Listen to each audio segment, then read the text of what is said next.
소제목이 천하제일 자랑대회입니다. 실제로 이런 자랑대회가 있는지는 모르겠어요. 모임치고 자랑이 빠지는 모임이 별로 없어요. 어디나 가나 자랑이 있어요. 그 중에서도 절대 자랑이 빠지지 않는 모임이 있습니다. 바로 동창회 혹은 동문회입니다. 동창회를 가보면 젊어서는 직장 자랑하기 바쁘고요. 좀 지나면 재산 자랑하기 바쁘고요. 나이 들면 자식 자랑하기 바쁘다. 뭐 이런 말들이 있어요. 그래서 제가 아는 분은 동창회 회장님이신데 자기네 동창회에서는 자식 이야기, 주식 이야기, 정치 이야기는 무조건 금지래요. 그거에서 좋게 끝나는 법이 없다나요? 그걸 금지시켜야 할 만큼 자랑이 많다는 얘기겠죠. 여러분, 동창회가 열리면 제일 피해보는 사람이 누군지 아세요? 동창분들의 자녀들이래요. 끊임없이 비교를 당해야 되거든요. 자랑하는 모습이 자기는 막 신나서 자랑하지만 별로 좋아 보이지는 않아요. 아무리 자기 자녀가 잘 나간다고 해도, 돈이 많다고 해도 그걸 굳이 자랑까지 해야 하나 싶을 때가 많이 있어요. 그렇게 자랑하는 사람 중에요, 꼴불견이 있습니다. 자기 게 아닌 걸 가지고 자랑하는 사람이 있어요. 자기 사돈의 팔촌이 국회의원이 된 것을 마치 자기가 된 것인 양 자랑하는 사람이 있습니다. 그런 걸 이제 꼴불견이라고 하죠. 근데 자기는 그게 꼴불견인지 몰라요. 열심히 자랑합니다.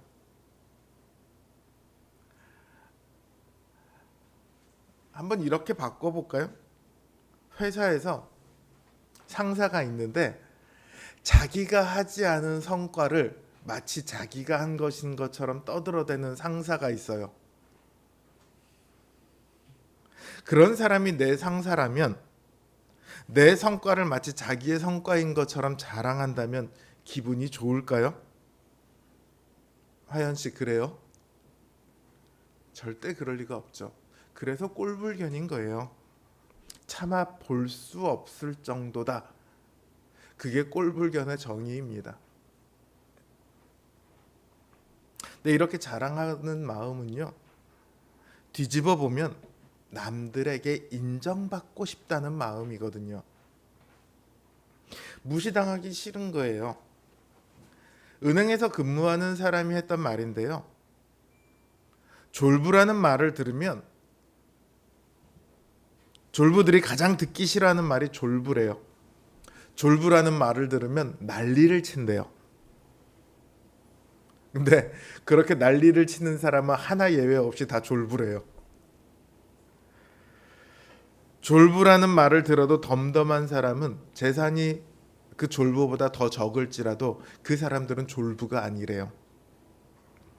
자신의 부족함을 돈으로 감추려고 하는 사람은 졸부고, 자신의 부족함을 순순히 인정하는 사람은 졸부가 아니라는 거죠. 그러니까 남들에게 인정받고 싶은 마음들이야 누구나 다 갖고 있어요. 근데 자기한테 자랑할 게 없으면 내게 아니라도 뭐라도 자랑하려고 합니다. 그게 꼴불견을 만들어내는 거예요. 그 꼴불견들 중에 최고의 꼴불견이 뭔지 아세요? 하나님 앞에서 자기를 자랑하는 사람입니다. 교회 안에 이런 사람이 있어요. 이런 꼴불견들이 있습니다. 그런 분들은 자기를 자랑합니다. 그러다가 서로 다투기까지 해요. 따지고 보면 별로 자랑할 거 없습니다. 내세울 거 없습니다. 그런데 서로 잘났다고 다퉈요. 그게 오늘 본문에 나오는 고린도 교회의 이야기입니다. 이들은 자신들이 가진 지혜, 자신들이 동원할 수 있는 권력, 자신들의 배후에 있는 집안 배경, 자신이 속한 파벌, 이런 것들을 자랑했습니다. 뿐만 아니라 자랑하는 데서 그치지 않고 자신들보다 좀 못하다 여기는 사람들을 무시하고 차별합니다. 사실 그럴 만도 한 것이요, 그 당시 고린도 사회의 가치관을 가지고 보면 이들이 가지고 있는 지혜, 권력, 좋은 집안 배경, 그 다음에 파벌 이런 것들은요, 당시 사회에서 가장 강력한 위력을 발휘하던 가치들이에요. 이것을 가지고 있으면 사회적으로 인정을 받습니다. 당시 로마 사회에서는 이런 사회적, 경제적 지위와 명예를 가리켜 디그니타스라고 불렀어요. 우리말로 번역을 하자면 존엄? 이런 쪽에 가까워요. 자기 존재의 가치나 위엄 이런 거를 추구했던 거죠. 사람들은 더 많은 디그니타스를 확보하기 위해 치열하게 경쟁했습니다. 이들에게 삶은 뭐냐? 더 높은 디그니타스로 가기 위해 사다리를 타고 올라가는 경주 같은 거였어요. 그러니까 이걸 가지지 못한 사람은 낙오자입니다. 무시당하고 차별받는 것이 당연했어요. 그게 그 시대의 사회였습니다. 그런데 그 시대만 그랬을까요? 오늘은 안 그런가요? 현대도 비슷하죠. 여전히 오늘날도 이런 것들이 위력을 발휘합니다. 왜냐하면 그만큼 근본적인 욕망의 대상들이거든요. 오늘도 수많은 사람들이 열심히 사다리를 타고 올라갑니다. 문제는 그걸 교회 안에서도 똑같이 한다는 거예요. 심지어 가문이 좋지 않고 지혜가 많지 않은 사람들조차도 똑같이 행동을 합니다. 이들은 돈 대신 은사를 비교합니다. 가문 대신 누구의 영향을 받았느냐를 가지고 비교를 합니다. 그러니까 은사를 가지고 싸우고 파벌을 만들어서 교회 안에서 싸웠던 거예요. 티슬턴이라는 신학자가 있는데 이분이 여기에 대해서 뭐라고 얘기하냐면, 우리가 교회 내의 다른 사람들에게 인정받으려고 애쓰는 것이 과거 자신의 비천한 출신이나 내세울 것 없었던 배경을 보상하기 위해서는 아닌가. 다른 방법으로는 얻을 수 없는 힘이나 영향력을 교회 활동을 통해 확보하려고 하는 것은 아닌가라고 묻습니다. 무슨 말이냐면, 세상에서 인정받지 못했던 것을 교회 안에서 열심을 내서 교회 안에서 무언가를 해서 교회 안에서 인정받는 걸로 대체하려고 했던 것은 아니냐, 이런 이야기예요. 밖으로는 내세울 것 없는 사람들이 교회 안에 들어와서 여전히 똑같은 방식으로 서로를 비교하고 차별을 하는 것이 문제인 거죠. 교회 안에서 세상 것을 가지고 자랑하는 것은요, 우스운 일입니다. 성경은 그들이 자랑하는 그러한 것들이 헛되다, 이렇게 우리에게 말씀하십니다. 더 꼴불견은요, 하나님께서 주신 것을 가지고 자랑하고 비교하고 차별하는 행위입니다. 하나님께서 우리를 구원하실 때 미련한 방법을 택하셨어요. 그 이유는 미련한 자들을 구원하시기 위해서이기도 하지만 어떠한 사람도 자랑하지 못하게 하시기 위해서입니다. 사도 바울은 고린도 성도들의 현실을 지적합니다. 그들은 지혜로운 자가 많지 않습니다. 능한 자가 많지 않습니다. 문벌 좋은 자가 많지 않습니다. 내세울 것 없는 학력, 하찮은 배경, 도와줄 것 없는 연줄, 이런 것들은 부정하고 벗어나고 싶은 것들이지 자랑거리는 아니잖아요. 그래서 아까 티스턴이란 신학자가 그걸 감추기 위해서 너희가 이렇게 행동하는 거 아니냐, 이렇게 말을 했었거든요. 숨기고 싶은 것들이에요. 그런데 바울은요, 이 숨기고 싶은 부끄러운 사실을 대놓고 드러냅니다. 성도들을 부끄럽게 만들기 위해서가 아닙니다. 더 중요한 사실이 그 안에 담겨 있기 때문입니다. 하나님께서는 세상에 미련한 사람들, 세상에 약한 사람들, 세상에 천하고 멸시받는 사람들, 없는 사람들을 택하셨습니다. 그들을 택하셔서 세상에 지혜 있는 자들, 부요한 자들, 강한 자들을 부끄럽게 하십니다. 그렇다고 이 말이 지혜로운 자들이나 능한 자들이나 부하거나 문벌 좋은 자들은 전혀 구원을 받을 수 없다는 뜻은 결코 아닙니다. 사도 바울도 많지 않다고 했을 뿐이지 전혀 없다 이렇게 말하지는 않았거든요. 실제로 고린도 교회 성도 중에서 그리스보나 에라스보 같은 사람들은 상당한 재산과 지위를 소유한 사람들이었습니다. 사도 바울이 하고자 하는 말은요, 너희 부자들은 구원 못 받아, 너희 가난한 사람만 구원받아, 이런 이야기가 아니라 그 어떤 것으로도, 그들이 자랑하는 그 어떤 것으로도 구원을 받을 수 없다는 사실입니다. 자신들이 가진 것을 자랑하며 없는 사람들을 깔보던 이들도요, 자신들이 가진 것으로는 구원을 얻을 수 없습니다.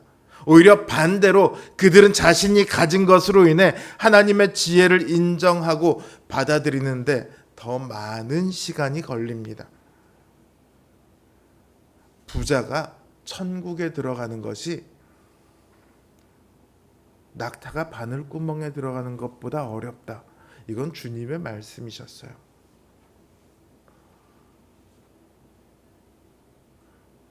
그들은 자신의 존재감, 자신이 가진 것을 자랑하고 그것을 결코 놓지 않으려고 합니다. 그래서 천국에 들어가는 것이 아주 어려운 일이에요. 그런 의미에서 부자인데 교회 잘 다니고 하나님 잘 믿으시는 분들은 정말 존경받을 만한 분들이에요. 자, 하나님께서는요, 세상에서 존재감이 없던 이들을 부르셔서요, 세상의 존재감을 과시하는 사람들, 그런 것들을 모두 폐기 처분해 버리십니다. 그런 것들은 하나님의 나라에선 하등 쓸모가 없고 하나님의 나라에 들어가는데 전혀 도움이 되지 않는다는 것을 드러낸 거예요. 그런 것들은 이 땅에선 존귀한 것으로 숭배받을 수 있습니다. 그러나 영원한 하나님 나라의 관점에서는 아무짝에도 쓸모가 없는 것들입니다. 예레미야 9장 23절 24절은 이렇게 말합니다. 여호와께서 이와 같이 말씀하시되 지혜로운 자는 그의 지혜를 자랑하지 말라. 용사는 그의 용맹을 자랑하지 말라. 부자는 그의 부함을 자랑하지 말라. 자랑하는 자는 이것으로 자랑할지니 곧 명철하여 나를 아는 것과 나 여호와는 사랑과 정의와 공의를 땅에 행하는 자인 줄 깨닫는 것이라. 나는 이 일을 기뻐하노라. 여호와의 말씀이니라. 하나님께서는 세상의 것들을 자랑하지 말라고 하십니다. 세상의 것들뿐만 아니라 교회 안에서 자신이 행한 일로도 자랑하지 말라고 하십니다. 자신의 직분이나 자신의 업적 같은 것들이 교회 안에서 자랑이 결코 될 수 없습니다. 오히려 우리가 자랑해야 할 것은 따로 있습니다. 하나님을 아는 것과 하나님께서 행하신 일을 믿는 겁니다. 단순히 머리로 하나님을 아는 것이 아니라 하나님께서 우리에게 행하신 것, 우리에게 베푸신 것을 알아야 합니다. 지금 우리가 하나님으로부터 받아서 가진 것을 알지 못하면요, 만족이 없습니다. 주님은 우리의 만족이 되신다고 했는데 교회를 다니고 주님을 믿으면서도 만족이 없습니다. 기쁨이 없어요. 그러니까 뭘 하게 되냐면 다른 것으로 눈이 돌아갑니다. 다른 것을 바라게 되고요. 다른 것을 가진 사람들을 부러워하거나 시기하게 됩니다. 우리는 하나님께서 택하신 그리스도 안에 있는 특별한 사람들입니다. 세상 사람들은 결코 알지 못하는 놀라운 비밀을 가진 사람들이에요. 오늘 본문에서 사도 바울은 우리가 그리스도 안에 있는 지혜와 의로움과 거룩함과 구원함을 가졌다고 말합니다. 이것들은 자신의 능력으로는 결코 가질 수 없는 것들이죠. 뿐만 아니라 이 네 가지는 우리의 구원에 반드시 필요한 것들입니다. 하나님의 지혜는 오직 하나님께서 선택하셔서 알게 하신 사람들만이 알 수 있습니다. 하나님께서 어떻게 우리를 구원하시는지 그 십자가의 비밀을 세상 사람들은 아무리 들어도 알지 못합니다. 오직 택함 받은 사람들만이 알 수 있습니다. 의로움은 그리스도의 십자가에 담긴 그 하나님의 지혜를 알고 받아들인 사람만이 가질 수 있습니다. 또 거룩함은 그 지혜를 알아서 의롭게 된 사람들만이 추구할 수 있습니다. 그리고 구원함. 여기서 말하는 구원함이란요, 구속을 의미해요. 구원이라는 말하고 구속이라는 말은 조금 다른 의미를 가집니다. 구원이라는 말은요, 어디 안 좋은 것으로부터 건져내는 것을 의미합니다. 근데 구속이라는 개념은요, 조금 달라요. 소유권이 이전되는 개념이에요. 예를 들어 유튜브 채널 중에 개를 막 대하는 그런 사람들로부터 개를 구출하는 채널이 있습니다. 때로는 그 주인을 고발하기도 하고요. 때로는 그 주인에게 가서 돈을 주고 그 개를 사오기도 합니다. 그렇게 해서 개를 구출해요. 근데 그렇게 구출된 개는 완전히 자유롭지는 않습니다. 왜냐하면 새로운 주인이 생기거든요. 이 유튜버가 직접 키우거나 아니면 유튜버의 구독자 중에서 신청을 받아서 그 개를 이렇게 넘겨줍니다. 입양해 줍니다. 그러니까 새로운 주인이 생겨요. 하지만 개의 삶은 이전과는 완전히 달라집니다. 주인이 달라졌거든요. 이전에는 개를 막대하던 주인이었는데 이제는 개를 사랑하는 주인 아래서 이전과는 완전히 다른 삶을 살아가요. 구속이 바로 이런 겁니다. 값을 지불하고 소유권을 완전히 가져오는 거예요. 동물도 주인이 바뀌면 삶이 달라지거든요. 하물며 우리 인간은 어떻겠습니까? 우리가 이전에는 죄와 사망에 속해 있었습니다. 그러나 이제 우리는 그리스도 안에서 하나님께 속해 있습니다. 그리스도께서 자신의 생명을 내어주시고 우리를 사셨기 때문입니다. 그래서 이전에는 하나님의 진노 아래 살아가던 우리가 하나님과 화평을 누리며 평안을 누리며 행복을 꿈꿀 수 있게 되었습니다. 우리는 하나님의 택하신 백성입니다. 하나님의 소유가 된 백성입니다. 우리가 가진 모든 것은요, 하나님께서 그 백성들에게, 그 자녀들에게 주신 선물입니다. 영원한 생명을 위한 선물이에요. 그러니 우리가 얼마나 복된 사람입니까? 그리스도 안에 있으면 세상의 것들이 더 이상 아무런 가치가 없습니다. 소용이 없다는 것은 아니에요. 왜냐하면 우리가 이 땅을 살아가기 때문에 여전히 필요한 것들이 있으니까 쓸모는 있죠.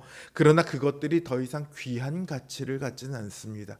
그걸 위해서 사다리 타기를 해야 할 만큼 그런 귀한 가치를 갖고 있지는 않아요.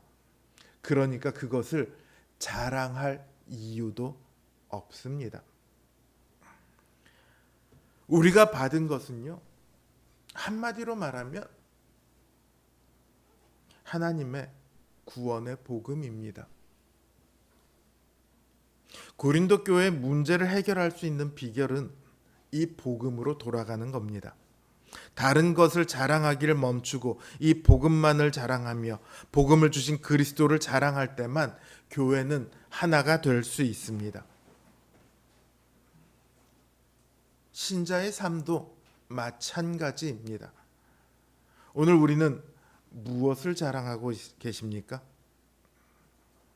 우리가 무엇을 자랑하고 있는가를 보면요, 우리의 마음이 어디에 가 있는가를 알 수 있습니다.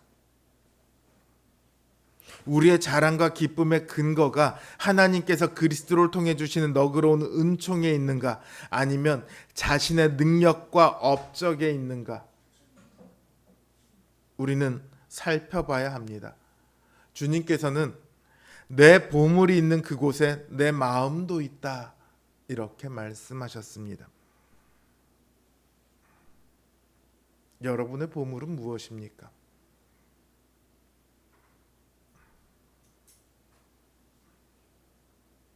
주님의 보물은 우리였어요. 주님의 마음은 늘 우리에게 있었습니다. 오늘 우리가 가진 것들은 우리의 능력으로 얻은 것이 아닙니다. 우리가 가진 것 중에 받지 않은 것이 하나라도 있습니까?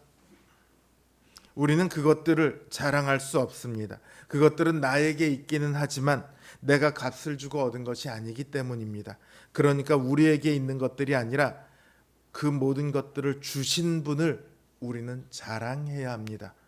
그래서 사도 바울은 이렇게 자랑합니다. 나는 그리스도를 가졌노라. 그리고 또다시 자랑합니다. 나는 그리스도 안에 있노라. 이 자랑이 우리의 자랑이 되기를 바랍니다. 그리스도 안에서 우리는 하나님의 자랑거리입니다. 하나님께서는 천하 만물보다 우리가 더 귀하다고 말씀하셨습니다.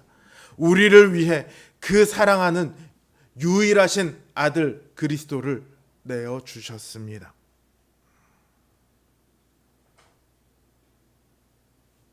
그 하나님이, 그 주님이 이제 우리의 자랑이 되기를 바랍니다. 여러분의 마음이 오직 그분께만 있기를 바랍니다. 이제 성찬을 통해 그 주님을 자랑하도록 하겠습니다. 성찬에는 주님께서 우리의 자랑이 되시는 이유가 있습니다. 성찬 가운데 주님께서는 우리에게 진정 필요한 것이 무엇인가를 알려주십니다. 만약 우리에게 가장 절실히 필요한 것이 돈이었다면, 만약 우리에게 가장 절실히 필요한 것이 건강이었다면 주님께서는 그걸 우리에게 주셨을 거예요. 그러나 대신 자신의 생명을 내어주실 필요는 없으셨습니다. 얼마든지 그런 것 주고도 남으실 능력이 있으시니까요. 그러나 주님께서 우리에게 내어주신 것은 자신의 생명이었습니다. 자신의 생명을 내어주시면서 살이 찢어지고 피가 흘러내리는 고통을 감수하면서까지 우리에게 주고자 하셨던 것은 지금 우리가 살고 있는 이 믿음의 삶입니다. 우리의 믿음이 그 무엇보다 가장 고귀하고 가장 가치가 있다는 것을 주님께서는 십자가에서 보여주셨습니다. 십자가에서 죽으심으로 주님은 우리를 가장 고귀하고 가장 가치 있는 사람으로 만드셨습니다. 이제 그 주님을 생각하며 성찬을 거행합니다. 우리를 위해 죽으신 그리스도를 기념하고 우리에게 모든 것을 주신 그 은혜를 성찬을 통해 자랑하고자 합니다. 믿음으로 성찬에 참여하심으로 함께 주님을 자랑하기를 바랍니다.